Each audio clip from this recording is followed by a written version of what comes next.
বারাআত, অপরটা হলো সূরাতুত তাওবা। আমরা কোরআনের আলোচনা শুনবো এবং আমরা আমাদের জীবন থেকে অন্যায়গুলোকে দূরে সরিয়ে দেব ইনশাআল্লাহ। এখানে আমরা যারা বসেছি আমরা সবাই ঈমানদার। আমরা কি সবাই বলেন? ঈমানদার মুসলমান। কোরআনে কারিমে মুসলমান সম্পর্কে কথা খুব কম, যত কথা আছে সব ঈমানদার সম্পর্কে। কোরআনে কারিমে ব্যক্তি কেন্দ্রিক কোনো কথা বলা হয়নি, কোন জায়গায় বলা হয়েছে। সূরা তাওবা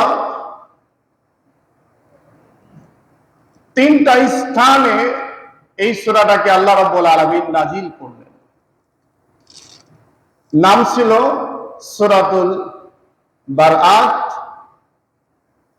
এই সূরার নাম হলো সূরাত তাওবা। কেন? এ ব্যাপারে আমার আপনার মধ্যে কিন্তু সমস্যা আছে।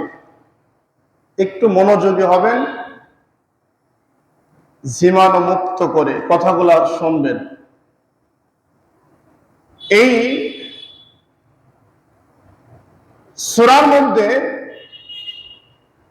3 জন সাহাবীর নাম জোরে সোরে উল্লেখ করেছেন এবং 3 জন সাহাবীর নাম কেন্দ্রিক এই সূরাটার নাম দিয়েছেন তাওবা। তাহলে প্রথম নাম হলো সূরা বারাআত, দ্বিতীয় নাম হলো তাওবা। আমরা যারা এখানে আছি আমরা সবাই কিন্তু ঈমানদার মুসলমান। কাজে কামে আমাদের মিল নাই। বাংলাদেশে অসংখ্য দল, তাবলীগ জামাত যারা করে তাদেরকে আপনি প্রশ্ন করুন যে আল্লাহর ওলি সবচাইতে কারা বেশি। ওনারা বলবে আমাদের চাইতে গভীর রাত্রে নামাজ পড়ার লোক আর কেউ নাই। আমরা কারো খাইও না, পড়িও না, মসজিদে ঘুমায় আর খায় আর নিজের তা দিয়ে চলি, অতএব আমাদের চাইতে ভালো কেউ নেই। পীর সাহেবকে আপনি বলেন, উনি বলবেন আমাদের চাইতে আর কেউ নাই। আপনি কওমি মাদ্রাসার হুজুরদেরকে বলেন, এইভাবে পালাক্রমে যাকে বলবেন সেই বলবে আমার চাইতে ভালো আর কেউ নেই। এখানে আমরা যারা বসে আছি আমাদের চাইতে ভালো কেউ আছে বলে নাই। এই যে চিন্তা চেতনা, খুব গভীর মনোযোগ সহকারে দেখুন। 3 জন সাহাবী, কয়জন সাহাবী বলেন? এই 3 জন সাহাবী, হুনাইনের যুদ্ধ চলছে, এরপরে বদর যুদ্ধের প্রস্তুতি চলছে 1 মাস আগের থেকে। আমরা এখানে যারা আছি আল্লাহকে ভালোবাসি কিনা বলেন? আমার জীবনটা যদি আল্লাহ দিতে বলেন দিব কিনা বলেন? আমরা সব কাজে আছি ইনশাআল্লাহ, কিন্তু কাজে নাই। এমন পরিস্থিতির মধ্যে আল্লাহ রাব্বুল আলামিন বললেন, হে নবী, যুদ্ধের দাওয়াত আসছে, কাফেরদের বিরুদ্ধে অবস্থান নিতে হবে, প্রস্তুতি গ্রহণ করো।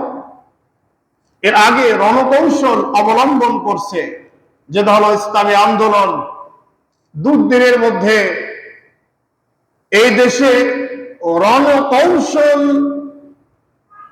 বিভিন্ন নিয়মতান্ত্রিক ভাবে ইসলামী আন্দোলনের যেগুলা করছিল বা করে, প্রোগ্রাম হলো, মনে করুন আলহাজ মাঠে আজকে প্রোগ্রাম, কিন্তু হলো দাসুরিয়া যায়। কেন হলো এরকম? এরকম হওয়ার কারণ হলো যে স্বৈরাচার বাহিনী যারা ওনার আলহাজ মোড়কে দখল করবে প্রশাসন দিয়ে, দাসুরিয়া কিন্তু ওরা যায়নি, ওখানে গিয়ে প্রোগ্রাম হয়ে যাবে। এই কৌশল অবলম্বন করাটা কিন্তু এখনকার নিয়ম নয়, তখনকার নিয়ম ছিল। আল্লাহ রাসূল ততক্ষণ পর্যন্ত যুদ্ধের স্থান বলতেন না, বলেছেন এই জায়গায় হবে, চলে গিয়েছে আপনার সেই রূপপুর মোড়ে। কেন? এটা একটা কৌশল আল্লাহ শিখিয়ে দিয়েছিলেন। কিন্তু বদর যুদ্ধ হবে এ ব্যাপারে কোনো কৌশল ছিল না, 1 মাস আগে ঘোষণা দিয়েছেন। সবাই প্রস্তুতি নেন। আমাদের বাস্তবের সাথে মিল আছে দেখবেন। যদি মিল থাকে তওবা করে কি করতে হবে? এই কোরআনের আয়াত দিয়ে আপনার জীবনটা পরিবর্তন করার জন্য সবচেয়ে বড় সুযোগ দিয়েছেন আল্লাহ এখন। কারণ মৃত্যুবরণ করার পরে কোরআন মানার কোনো সুযোগ নাই, আছে বলেন? মরার পর কোরআন মানি কি করবে? আল্লাহ রাব্বুল আলামিন বললেন প্রস্তুতি নাও। প্রস্তুতি নিলেন সবাই। 3 জন সাহাবী, অনেক সাহাবীদের মধ্যে 80 জন সাহাবী ছিল, তার মধ্যে 3 জন, ওনারা বললেন, মনে করুন আজকে হলো বেলা 3টায় প্রোগ্রাম। আমরা কিন্তু অনেক অজুহাত দেখা যায় না, অনেক অজুহাত দেখিয়ে যাই না, বলি আমরা কি যাই নাই, আমরা কি করি না, আমরা কি টাকা দিই না, আমরা কি থাকি না, আমরা কি ভালোবাসি না, সব আছে। সাহাবীদের সমকক্ষ আমরা কেউ হতে পারবো বলেন? 3 জন সাহাবী, ওই সময় ছিল হলো খেজুর পাকার মৌসুম। এই যুদ্ধে যাইতে লাগবে 15 দিন, আসতে লাগবে 15 দিন। যুদ্ধ যে কয়েকদিন শেষ না হয় সেই কয়েকদিন ওখানে থাকা লাগবে। মোট 1 থেকে 1.5 মাসের টার্গেট। এতে কিছু লোক চিন্তা করলো, সব কাজেই যখন ছিলাম এই খেজুরের বাগানটা বিক্রি করেই আমরা যাব। জব কাটার মৌসুম, জব কাটা হলেই যাব। আমার ছেলে মেয়ের কি করে কি হয়, খাওয়া দাওয়ার ব্যবস্থা, বাজার সদাই, ব্যবসা বাণিজ্য ইত্যাদি এগুলা ঠিক করেই যাব, এই চিন্তা ছিল তাদের মাথার মধ্যে। এমন সময় রাসূল সাল্লাল্লাহু আলাইহি সাল্লাম রওনা দিয়েছেন। এনারা প্রথম দিন গেল না, দ্বিতীয় দিন চিন্তা করলেন আগামী কালকে আমরা বের হব, আর কতটুক সময় লাগবে আমার যাইতে, এমন তারা ভাবে যাব, ওদের আগেই গিয়ে দাঁড়িয়ে থাকবে। দ্বিতীয় দিন গেলেন না, তৃতীয় দিন যাচ্ছে, রাসূল সাল্লাল্লাহু আলাইহি সাল্লাম তখন ফিরে আসতেছেন। আল্লাহ রাব্বুল আলামিন ওহীর মাধ্যমে জানিয়ে দিলেন এরা হলো মুনাফিক। এরা হলো কি বলেন? আমাদের মধ্যে এরকম লোক আছে না নাই বলেন? আরে মিয়া কি বলেন, ভালোবাসি না, আজকে শুধু বসতে পারি না, এটাই তাই এত কিছু, আমার সাথে এত বেশি কাজ কিভাবে করলো, কিভাবে বেশি টাকা দিল, এই যে চিন্তা। আল্লাহ রাব্বুল আলামিন বললেন ঠিক আছে, এদের সাথে আর কথা বলো না, সালাম দিও না। সালাম নাই, কথা নাই। 40 দিন পার হয়ে গেল। আল্লাহ রাব্বুল আলামিন জিবরাইল আলাইহিস সালামকে বললেন এদের স্ত্রীর সাথে সম্পর্ক বন্ধ, ছেলে মেয়ের সাথে বন্ধ, বাজার ঘাট রাস্তা কোথাও কেউ কথা বলবে না তাদের সাথে, সব বন্ধ। কেন? মুনাফিক, মুনাফিকি আচরণ করে আল্লাহর হুকুম যথারীতি না মেনে রাসূলের হুকুম আনুগত্য যথাযথ সময়ে না মানার কারণে। আল্লাহ রাব্বুল আলামিন 50 দিন এই সাহাবী 3 জন পাহাড়ের গুহায় এক টানা অবস্থান করলেন। 50 দিন পরে তাদের তাকওয়া, অনুতপ্ত, অনুশোচনা করলেন, আল্লাহ কত বড় ভুল করলাম, এই 50 দিনের মধ্যে যদি মারা যায় তাহলে তো জাহান্নামে যেতে হবে, আবার মুনাফিক অবস্থায় যদি মারা যায় আমি তো জান্নাতে যেতে পারবো না। এই ভয় চিন্তায় বারবার করে আল্লাহর কাছে মাপ চাইতে লাগলেন, ক্ষমা চাইতে লাগলেন। 50 দিন পরে আল্লাহ রাব্বুল আলামিন ক্ষমা করলেন, ঘোষণা দিলেন এদের 3 জনকে মাফ করে দিয়ে দিলাম। ঘটনা কি আমরা আপনাদের বোঝাতে পারলাম? এটা হলো শানে নজরুল। এই ঘটনার কারণে এই সূরাটির নাম হয়েছে সূরা তাওবা। তাহলে আমার আপনার মধ্যে, মনে করুন নামাজের কথাই চিন্তা করুন, আরে 10 মিনিট পরে নামাজ একাই পড়ে নিব, সমস্যা নেই, অথবা এখন যেতে পারলাম না, যাচ্ছি, আসরের সময় ঠিক করবে, অথবা আরে যেই ব্যস্ত ছিলাম আমি নামাজে ডাকছেন, জানেন আমি এখন কত ব্যস্ত, আছে না বলেন? বললেই মনে হয় যেন বিপদে পড়লাম। এই জন্য মুনাফিকি অবস্থান ভিতরে রেখে আল্লাহর ইবাদত করে কোনো লাভ হবে না। আরেকটি বিষয় আপনাদের কোরআন থেকে বলি, সব কোরআনের আল্লাহ রাব্বুল আলামিন ওপেন করে দিয়েছেন। আল্লাহ রাব্বুল আলামিন বলেন, শুনুন, ইয়া আইয়ুহাল্লাযীনা আমানু মা লাকুম ইযা কিলা লাকুম ইনফিরু ফী সাবিলিল্লাহ। আল্লাহ রাব্বুল আলামিন বলেন, হে ঈমানদারেরা, ঈমানদার যারা আপনারা বসে আছেন তারা, হে ঈমানদারেরা, তোমরা তো ঈমান এনেছো আমি আল্লাহর প্রতি, আমি আল্লাহর উপর ঈমান এনেছো, আমার নবীর উপর ঈমান এনেছো, জান্নাত জাহান্নামের প্রতি তোমরা ঈমান এনেছো। আমি রব্বুল আলামিন মা লাকুম ইযা কিলা লাকুম ইনফিরু ফী সাবিলিল্লাহ, আমি আল্লাহ রব্বুল আলামিন তোমাদেরকে বলতেছি আমার পথে তোমরা বের হও। কার পথে বলেন? আমার পথে বের হও। আল্লাহর পথে বের হওয়া মানে হলো আল্লাহর জমিনে আল্লাহর দ্বীন প্রতিষ্ঠিত করার জন্য, আল্লাহর হুকুম বাস্তবায়ন করার জন্য একমাত্র শুধুমাত্র ইনিল হুকমু ইন্না লিল্লাহ, যতক্ষণ পর্যন্ত এই জমিনের মধ্যে এক আল্লাহর আইন প্রতিষ্ঠিত না হবে ততক্ষণ পর্যন্ত তোমরা কাজ চালিয়ে যাও, ততক্ষণ পর্যন্ত চালাও।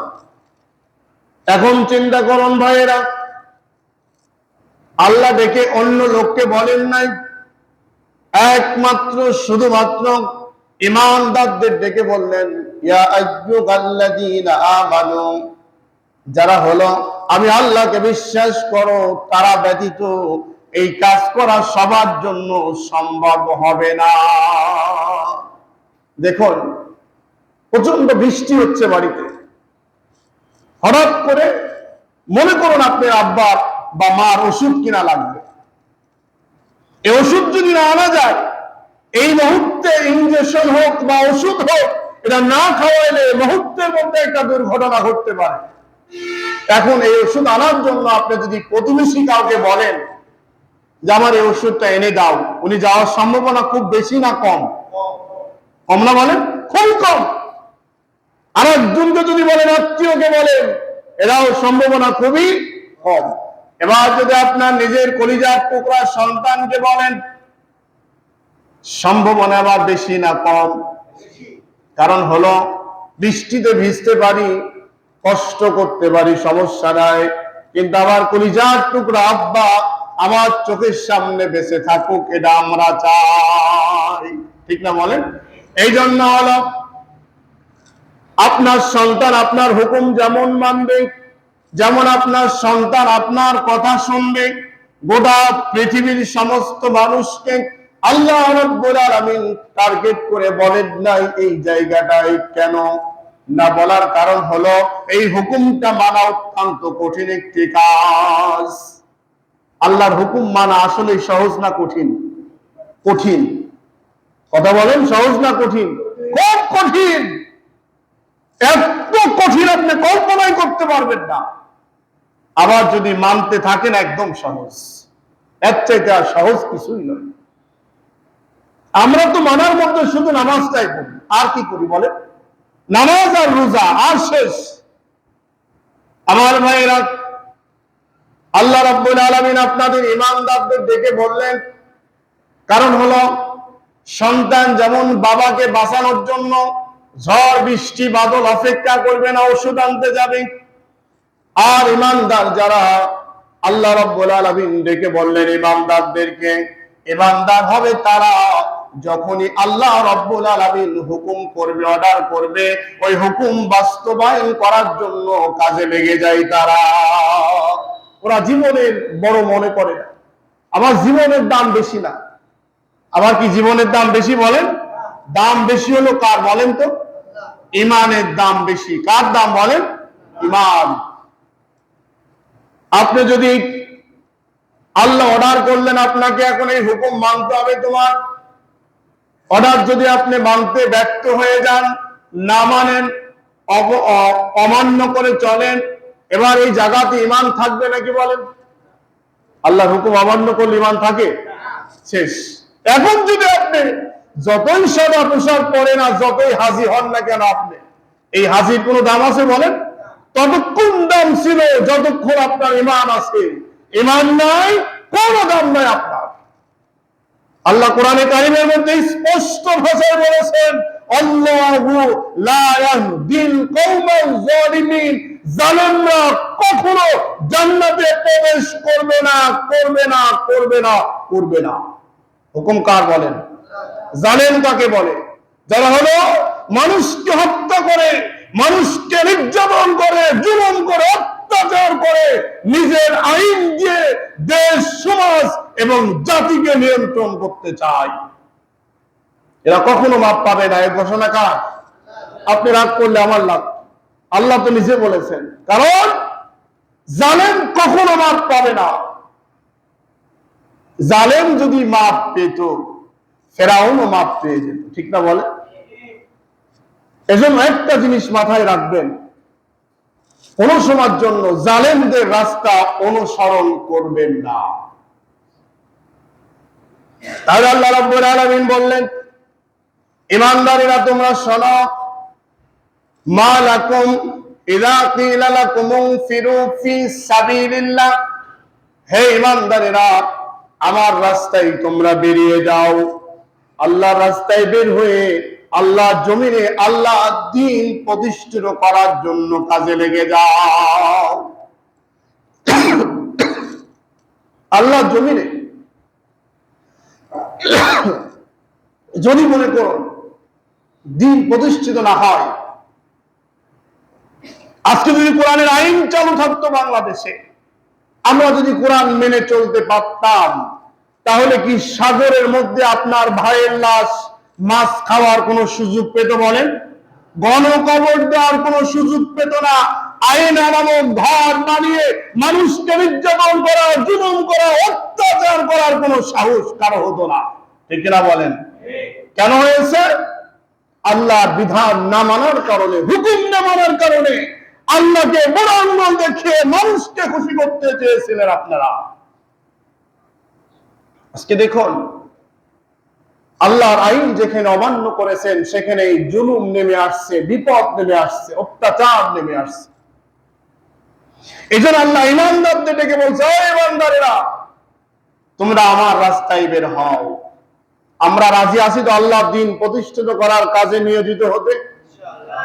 ইনশাআল্লাহ। আল্লাহ কবুল করুক, বলেন আমিন। আপনার জীবনের শুরু থেকে শেষ মুহূর্ত পর্যন্ত যত কাজ করবেন, সব কাজগুলাকে সন্তুষ্ট কাকে করবেন? আল্লাহ রাব্বুল আলামিন। এরপরে বললেন, বান্দারে ঠিক আছে, আপনাদের সিদ্ধান্ত অনুযায়ী আপনারা সিদ্ধান্ত দিয়েছেন, আল্লাহ ঘোষণা দিলেন। এমন অবস্থার মধ্যে আল্লাহ রাব্বুল আলামিন বলেন, যখন আমার রাস্তায় আমি রব্বুল আলামিন বের হতে তোমাদের বললাম, আরাদিতুম বিল হায়াতিদ দুনিয়া মিনাল আখিরাহ, তোমরা দুনিয়াকে বেশি প্রাধান্য দিয়ে ফেললে, দুনিয়াকে বেশি প্রাধান্য দিয়ে ফেললে, অথচ আখিরাতের তুলনায় দুনিয়া একদম কিঞ্চিত ইল্লা কলিল, একদম কম সময়। দুনিয়াটা তুচ্ছ। কচুর পাতার পানির উপরে যদি পানি রাখা যায়, কতটুকু সময় থাকে ভাই বলেন? এতটুকু সময় আসে একটা বাতাস আসার আগ পর্যন্ত। 2 হাত ভর্তি করে আপনি পানি তুললেন, মজবুত ভিত্তিতে পানি হাতের মুঠার মধ্যে আপনি নিয়ে থাকলেন, এই পানিটা কতটুকু সময় থাকবে আপনার হাতের মুঠার মধ্যে? একদম কিঞ্চিত সময়, বেশি সময় থাকবে না। কেন? সব আপনার এই আঙ্গুলের ফাঁক দিয়ে পানিগুলা সব বেরিয়ে যাবে। এটা হলো দুনিয়া। আল্লাহ বলছে, দুনিয়াকে প্রাধান্য দিয়ে আজকে যত মানুষ আমরা অবস্থান করছি, সব মানুষগুলা আল্লাহর হুকুমকে প্রাধান্য না দিয়ে দুনিয়াকে প্রাধান্য দেওয়ার কারণেই আজকে বাংলার জমিনের অবস্থা হয়েছে এমন, ঠিক কিনা বলেন? কোটি কোটি টাকা, কোটি কোটি টাকা, কোটি কোটি মিলিয়ন ডলার টাকা লুটপাট করে যারা নিয়ে চলে গেলেন, আল্লাহর ভয় যদি কলিজার মধ্যে থাকতো, আল্লাহকে যদি ওই পরিমাণ দুনিয়াকে তুচ্ছ মনে করত যে এই দুনিয়া কিচ্ছু না, এই কাজ করা সম্ভব হতো বলেন? আমার ভাইয়েরা, আল্লাহ রাব্বুল আলামিন বলতেছেন, যখন তোমাদের আমার রাস্তায় বের হতে বললাম অমনি মাটি কামড়ে তোমরা ধরে পড়ে থাকলে, অথচ তোমরা বলেছ আমরা ঈমানদার, আমরা ঈমান এনেছি। আল্লাহ রাব্বুল আলামিন দ্বিতীয় জায়গায় বললেন, ফামা মাতাউল হায়াতিদ দুনিয়া ফিল আখিরাতি ইল্লা কলিল। তোমরা যদি মনে করো, এটাই যদি মনে করো দুনিয়াটা, দুনিয়ার সাজ সোজ, দুনিয়ার সৌন্দর্য, দুনিয়ার এই সুন্দর উপভোগ একদম কিঞ্চিত সময়ের জন্য তোমরা প্রস্তুতি গ্রহণ করো, এর চাইতে আখিরাতের জীবনটা অনেক লম্বা। কবরে কত বছর থাকবো আমি আপনি কেউ কি বলতে পারবো বলেন? কবর, হাসর, মিজান, ফুলসেরাত, এরপরে জান্নাত জাহান্নাম, কত লম্বা, কত কঠিন। বুঝতে যদি চান নামাজ শেষ করে গরুস্থানে যান, দাঁড়িয়ে থাকুন। আপনার চাইতে বড় বড় প্রভাবশালী যারা ছিল, শক্তিশালী যারা ছিল, আজকে কবরের মধ্যে মিশে একার হয়ে একাই ওখানে অবস্থান করছে। কিয়ামত পর্যন্ত সমস্ত মানুষ যদি আপনি ডাক দেন তাকে, কোনো কি আওয়াজ পাওয়া যাবে বলেন? ওনার বেলায় যদি এমন হয়, আমার আপনার বেলায় এমন হবে কিনা বলেন? একই অবস্থায় আজকে অস্ত্র নিয়ে আপনি মনে করতেন আমার কোনো ভয় নাই, কোনো ভীতি নাই, কিচ্ছু নাই। আজকে ওই অস্ত্র আপনি অপেক্ষা করছে আপনার জন্য। দুনিয়াকে প্রাধান্য দেওয়ার কারণে আজকে এত কিছু হচ্ছে। আল্লাহ রাব্বুল আলামিন বলেন, শোনো, এই যদি তোমাদের সিদ্ধান্ত হয়ে থাকে ইমানদারেরা, ইল্লা তানসুরু ইউআযিবুকুম আযাবান আলীমা ওয়া ইস্তাবদিল কওমান গায়রাকুম ওয়া লা তাদুররুহু শাইআ। ও ইমানদার, তোমরা ভালো করে শোনো, এই সিদ্ধান্ত যদি তোমাদের হয়ে থাকে, এই চিন্তা চেতনা যদি তোমাদের এই মাথার মধ্যে থাকে, তাহলে খুঁজে নাও, চিন্তা করো, ধৈর্য ধরো ততক্ষণ পর্যন্ত যতক্ষণ পর্যন্ত আবার গজব তোমাদের সামনে না আসে। আবার গজব যখন তোমাদের সামনে চলে আসবে, একটা মানুষ তোমরা ঠিক মতো অবস্থান করতে পারবে না। তার বাস্তব প্র্যাকটিক্যাল বড় উদাহরণ আমার বাংলাদেশ। ঠিক কিনা কথা বলেন? আল্লাহ ছেড়ে দেয়, ছাড় দেয় না। রাসূল সাল্লাল্লাহু আলাইহি সাল্লামকে হিজরত করতে বললেন, হিজরত করলেন, মদিনার দিকে রওনা দিবেন। সাথে শুধুমাত্র দুইজন। তারা কয়জন কথা বলেন? একজন হলো হযরতে আবু বকর সিদ্দিক রাদিয়াল্লাহু তাআলা, আর একজন হলো আমাদের নবী। দুইজন রওনা দিয়েছেন, এত লোকজন, কিন্তু ওই যে আল্লাহ বললেন তোমরা বের হও, কেউ বের হয়নি ভয়ে। দুইজন রওনা দিলেন। আবু বকর সিদ্দিক রাদিয়াল্লাহু তাআলা খুব ভয় পাচ্ছেন ভিতরে। 3টা দিন চলে যাচ্ছে, হঠাৎ রাস্তার মধ্যে রওনা দিয়েছেন, চতুর্দিক দিয়ে কাফেররা ঘেরাও করে রাখলেন। আজকে হত্যা করবই নবীকে, নবীকে যদি শেষ করে দেওয়া যায়, নবীকে যদি হত্যা করা যায়, তাহলে আমাদের বাস্তব প্র্যাকটিক্যাল, আমাদের হুকুম, আমাদের আইন, আমাদের বিধান, আমাদের ক্ষমতা স্থায়িত্ব হবে, আর কেউ নষ্ট করতে পারবে না। আমাদের সব ঠিক রাখতে হলে নবীকে হত্যা করতেই হবে। আল্লাহ রাব্বুল আলামিন বললেন, নবী আপনি রওনা দেন, হিজরত করার জন্য বেরিয়ে যান। বিশ্ব নবী আবু বকরকে নিয়ে রওনা দিলেন। 2.5 থেকে 3 দিন পর্যন্ত সময় চলে গেল। হঠাৎ করে একটি পাহাড়ের গুহার মধ্যে উঠলেন। চতুর্দিক দিয়ে ওই পাহাড়ের মধ্যে, চতুর্দিক দিয়ে এলাকার মধ্যে কাফেররা অবস্থান করতেছেন। হঠাৎ করে চিন্তা করলেন এই জায়গায় কেউ বলে আছে, কেউ বলে নাই, কেউ বলে আছে, কেউ বলে নাই। এমন প্রেক্ষাপটটা যদি আপনার আমার সামনে যদি না আসতো, না হতো, আপনি কোন সময়ের জন্য এই তাফসীরটা অনুভব করতে পারবেন না। যেমন কয়েকদিন আগে বাংলার জমিনে যখন বৈষম্য ছাত্র আন্দোলনের অবস্থান সৃষ্টি হলো, প্রধানমন্ত্রী সেনাবাহিনীদের দিয়ে যখন সমস্ত ঠান্ডা করার চিন্তা চেতনা মাথার মধ্যে নিয়ে নিল, এবার পত্রিকা ইউটিউব খবরগুলো আপনারা দেখেছেন, সেনাবাহিনীর পক্ষ থেকে এরকম বক্তৃতা চলে আসলো, আমাদের দ্বারাই সম্ভব নয়। একজন জীবন দেয় আর একজন প্রস্তুতি নেয়, একজন চলে যায় আর একজন প্রস্তুতি নেয়। এমন অবস্থায় সমস্ত মানুষগুলা, সমস্ত ছেলেদের মারা আমাদের দ্বারাই সম্ভব না। পরিস্থিতি এমন হয়নি বলেন? এখন মনে করুন, আমি আপনি মনে করছি ঠিকই আছে, ঠিক ও, কিন্তু যারা অস্ত্রের সামনে ছিল ওই ব্যক্তি আর আমি এক হব বলেন? ওই ব্যক্তি এবং আপনি ওই জায়গায় যদি দাঁড়িয়ে থাকতেন, কঠিন দৃশ্য মুহূর্ত কারে বলে আপনি বুঝতে পারতেন। অনেক কথা বলা যায়, অস্ত্রের সামনে দাঁড়িয়ে নিজেকে বীর বাহাদুর মনে করা খুব কঠিন। কিছু বেঈমানের বাচ্চাগুলা এর বিরুদ্ধে কথাও বলেছে, দেখছে চতুর্দিক দিয়ে অবস্থা হচ্ছে, ওখানে দাঁড়ানোর দরকারটা কি তার? এমন বক্তৃতা অনেকেই দিয়েছি কিনা বলেন? এমন হয়েছে। আমার ভাইরা, কথা বলার আগে আপনাকে ভাবতে হবে কি বলছেন। অস্ত্রের সামনে মোকাবেলা করা সহজ জিনিস নয়। হযরতে আবু বকর চতুর্দিক দিয়ে যখন এই অবস্থা হয়ে গেল, আল্লাহ রাব্বুল আলামিনের হাবিবকে বললেন, ইয়া রাসূলুল্লাহ, আমরা ধরা খেয়ে গেলাম। ভিতরটা ভয়, চোখ দিয়ে টপ টপ করে পানি পড়তেছে।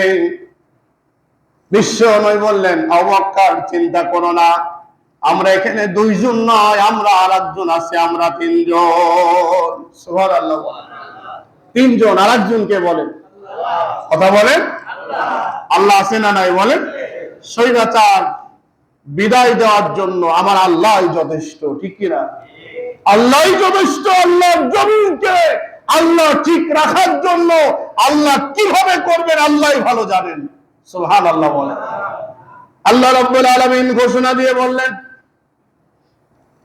হে নবী, আপনি কোনো ভয় করেন না, চিন্তা করেন না, আপনার চিন্তা নাই, ভয় নাই।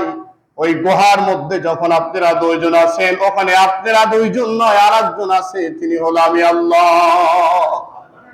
আল্লাহ যদি থাকে, আল্লাহ যদি কারো সাথে থাকে, ওই বিপদ আর কি হবে বলেন? বিপদ হবে না। ইতিহাস আপনারা মুখরোচি যেটা জানেন, আল্লাহ একটা কবিতরকে পাঠাই দিয়ে ওই জায়গাটা পরিত্যক্ত একটি জায়গার মতো নোংরা করে মাকড়সা জাল বিস্তার করে দিয়ে ওই গুহার মধ্যে আল্লাহ হেফাজত করার জন্য আল্লাহর কুদরত এই সময় গ্রহণ করেছিল। সুবহানাল্লাহ। আল্লাহ আছে না নাই? ওই আল্লাহ বলতেছেন,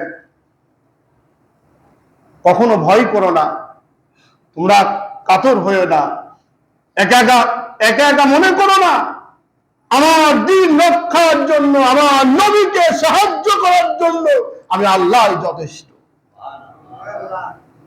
আল্লাহ রাব্বুল আলামিন বললেন, ওরা নীরবে অবস্থান করলেন। 3 দিন পর্যন্ত সময় চলে গেল। কাফেররা চিন্তা করলেন, এখানে মনে হয় যেন কোনো কিছু আর নাই।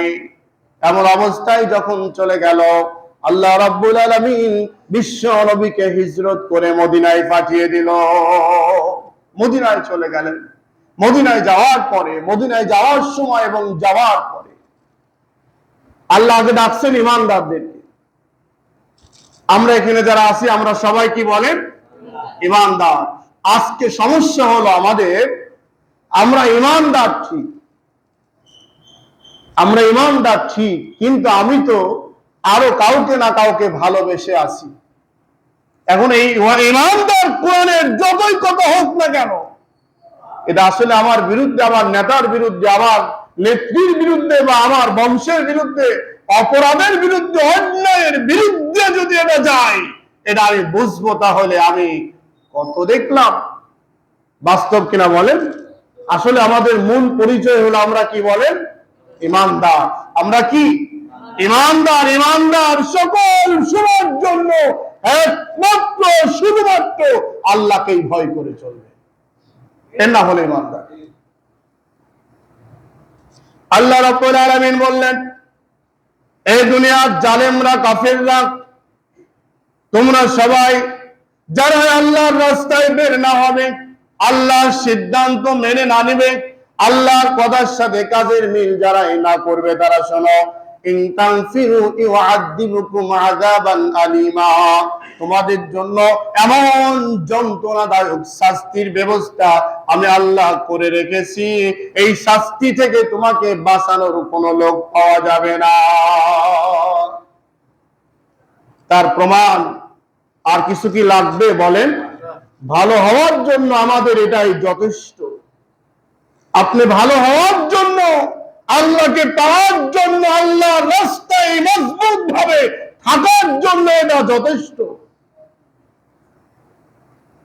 আল্লাহ রাব্বুল আলামিন বললেন, তাও যদি না হয় শোনো, ওয়াস্তাবদিল কওমান গায়রাকুম ওয়ালা তাদুররুহু শাইআ আল্লাহু আলা কুল্লি শাইইন কাদির।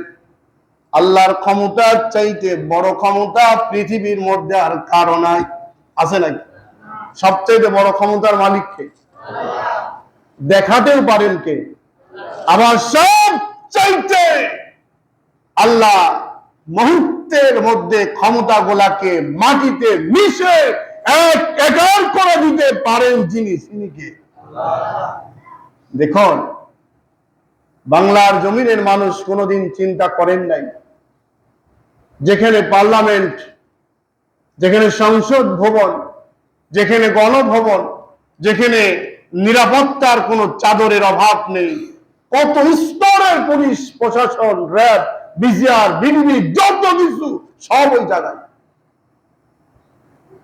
কিন্তু মুহূর্তের মধ্যে সেই জায়গায় যে সমস্ত ছেলেরা, মেয়েরা, যে সমস্ত লোকজন প্রবেশ করলো, আদেও কোনোদিন ওই জায়গায় প্রবেশ করা তার দ্বারাই সম্ভব ছিল বলেন? ছিল না। এটাই হলো আল্লাহর খেলা। অমাকারু অমাকারুল্লাহ আল্লাহু খায়রুল মাকিরিন। আল্লাহ যদি ইচ্ছা করেন সব কিছু করতে পারেন। এই জন্য ভাইয়েরা, যে যেখানে আছেন, আপনি একটা পরিবারের, আপনি একজন প্রধানমন্ত্রী, আপনি একজন ফ্যামিলির নেতা, আপনি আপনার জায়গা যদি আপনি বেঈমানি না করে ঠিক রাখতে পারেন আপনার জায়গাটা, আপনার 2 জন ছেলে, 3 জন ছেলে, আপনার পরিবারের সদস্যদের নিয়ে আপনি একজন রাজা, আপনি সেখানকার প্রধান, আপনি পরিচালনার সময় আপনি অবশ্যই বিধান মানবেন, যা তিনি হলো কে? আপনার পরিবারকে আপনি ঠিক করুন, সমাজকে ঠিক করুন, দেশকে ঠিক করুন, রাষ্ট্রকে ঠিক করুন, জাতিকে ঠিক করুন। এখানে যত মানুষ আমরা প্রবেশ করছি মসজিদের মধ্যে, সব মানুষগুলো আমাদের পরিচয় হলো আমরা কি বলেন? কি বলেন? ইমানদার। কে ডেকে বললেন? আল্লাহ ডেকে বললেন, ইয়া আইয়ুহাল্লাযীনা আমানু মা লাকুম ইযা কিলা লাকুম ইনফিরু ফি সাবিলিল্লাহি সাকালতুম ইলাল আরদ। হে ইমানদারেরা, তোমাদের জান এবং মাল দিয়ে আমার রাস্তায় সংগ্রাম করার জন্য তোমরা প্রস্তুতি নাও। কোনো কথা চলবে না। আর চলবে বলেন? আল্লাহর হুকুম, আল্লাহর হুকুম। মনে করো 29টা অক্ষর আরবি, একটা অক্ষর খুবই অপছন্দ আপনার, এটা আপনি বাদ দেন, তাহলে কি এই 29টা অক্ষর দিয়ে এবার সূরা ফাতিহা পড়া কি সম্ভব বলেন? যদি আপনি একটা জের জবর মনে পছন্দ হলো না, বাদ দিয়ে দেন, তাহলে কি সম্ভব বলেন? তার মানে একটা কলম দিয়ে নুক্তা, নুক্তা ছিলেন তো, নুক্তা মানে একটা ফুটা, কলমের একটা দাগ, ফুটা, এই ফুটা দাগ কোরআনে কারীমের মধ্যে যা আছে এর মধ্যে একটা বেশি সংযোগ করলেন, এ করার ক্ষমতা আছে? একটা কমাই দিলেন, এর কোনো ক্ষমতা আছে? যা আছে তাই। কমানোরও সুযোগ নাই, বাড়ানোরও সুযোগ নাই। এর নাম হলো ইমানদার। বিশ্বাস করার নাম হলো ইমানদার। আল্লাহ যা দিয়েছেন তাই, তাহলে আল্লাহ যা দিলেন তাই, এটা মানেন তো? কথা বলেন। তাহলে এর মধ্যে কি নামাজের কথাই শুধু আছে, রোজার কথাই শুধু আছে? এই জমিন পরিচালনা কি দিয়ে হবে, কার আইন দিয়ে হবে, কার মদত দিয়ে হবে, কার সিদ্ধান্ত হবে, এই আইনটাও এই কোরআনে কারিমের মধ্যে আছে না নাই বলেন? সব বুঝেন, সব মানেন, এই জায়গায় মানতে চান না জন্যই জ্বলন্ত নায়ক শাস্তির ব্যবস্থা আল্লাহ রেখে দিয়েছে। এজন্য আসুন, সময় যেহেতু কম, আগামী জুম্মায় আমরা তার পর থেকে আলোচনা করবো ইনশাআল্লাহ। যে যেখানে যেভাবেই চলেন না কেন ভাইরা, আল্লাহর আইন না মানার বেলায় কোনো রাস্তা নাই। মানলেন না, মনে করেন এই জীবন আর মানলামই না, কত দেখলাম, বাদ দেন, মানলেন না, বাদ। এবার বলেন তো, মৃত্যু হয় কার আইন অনুযায়ী? এ জায়গায় কোনো কেরামতি আছে বলেন? এবার মনে করেন আপনার প্রধানমন্ত্রী, আপনার এমপি, চেয়ারম্যান, মেম্বার, নেতা, ভাই, অমুক, যে যাই মনে করেন না কেন, আপনি আপনার কলিজার টুকরা, আহা, আপনার হৃদয়ের কত ভালো মানুষ গো, এ কি মরার ছেলে? কিছু কিছু মুরব্বী বা কিছু কিছু লোক বলেন এ কি মরার ছেলে গো, মরল অমুক কাজে। এই কি বাদ দেওয়ার কোনো বিষয় আছে গো? বাংলাদেশে এমন আইনও তৈরি হয়েছিল, যদি নেতার বিরুদ্ধে কথা বলা হয় 7 বছরের জেল, ঠিক কিনা? আল্লাহ রসুলের বিরুদ্ধে, আল্লাহর বিরুদ্ধে কথা বললে 1 বছরের জেল হবে, এমন আইন বাংলার জমিনে কেউ তৈরি করে নাই। আল্লাহ বড় না নেতা বড়? কে বলো বলেন? নবী বড় না নেতা বড়? আমাদের নেতা আমাদের কাছে সবচাইতে বড় নেতা। আল্লাহর পরে যার স্থান, ওই নেতা ওই নবীর বিরুদ্ধে কথা বললেও আমাদের সমস্যা ছিল না, কিন্তু নেতার বিরুদ্ধে কথা বললেই সমস্যা। উনি যদি মারা যায়, মারা যাওয়ার পরে কয়দিন রাখছেন কোলের মধ্যে? সুযোগ আছে বলেন? কেন নাই জানেন? কেন নাই বলেন? নাই হলো ওই জায়গায় আইন মানেন আল্লাহ, ওই জায়গায় আইন মানেন কার? মরার সময় আইন যথারীতি মানতেই হচ্ছে আল্লাহ। আর দুনিয়ায় চলার সময় যা খুশি তাই, ও কাম বাদে নাই। এই জন্য জীবনের শুরু থেকে শেষ মুহূর্তে তাজা থাকতে, সুস্থ থাকতে আইন মানতে হবে যার, তিনি কে? মনে রাখবেন ইনশাআল্লাহ। আগামী জুম্মায় তারপরে আলোচনা হবে। সম্মানিত উপস্থিতি, আমি এই যে পিছনে যে ভাইয়েরা আসছেন বা এখনো আসতেই থাকেন, আমি আগেও বলছি, আজকেও বলি আপনাদের ভাইয়েরা, শুক্রবারের জন্য কি 10টা মিনিট একটু বাড়ানো যায় না আপনাদের? কি ব্যস্ত এত আপনারা? খুতবা হচ্ছে, আপনি এসে ডানে বায়ে তাকান, আপনি দাঁড়িয়েই থাকেন। আপনি কি আরেকজন বলা লাগি ভাই বসেন, বাসিয়াত দেন, বা একটু এই করেন ওই করেন? জুম্মার দিন প্রস্তুতি নিয়ে আপনি একটু আগেই চলে আসবেন, তাহলে কি হবে? আপনি আগে আসলে গুনাহ হবে না সওয়াব হবে? হায় রে জীবন রে, ভদ্রলোক বাড়াতেই চাই না, এরপরেও চিন্তা করে আমি কি এখানেই বসবো না ওই ফ্যানের নিচে বসবো, আমি কি এখানেই থাকবো না ওখানেই থাকবো, ডানে বায়ে প্রস্তুতি নিতে নিতে খুতবা শেষ। আছে না নাই বলেন? এখনই টাকা দেখুন। এজন্য প্লিজ প্লিজ ভাই, যারা আপনারা এই জাতীয় লেট করেন, লেট সকল সময়ের জন্য আপনি লেট, এই লেট ভাইয়েরা একটু সামনে আগে আগে আসার চেষ্টা করুন। আযানের পরপরই মসজিদে প্রবেশ করার জন্য আল্লাহ আমাদের সবাইকে তৌফিক দান করুক, বলেন আমিন। কারণ ইমানদারদের আল্লাহ বলছে বের হতে, আযানের পরেও বের হতে পারে না, আযানের শেষেও বের হতে পারে না। তাহলে আল্লাহ জান্নাতে আপনি যাবেন কিভাবে?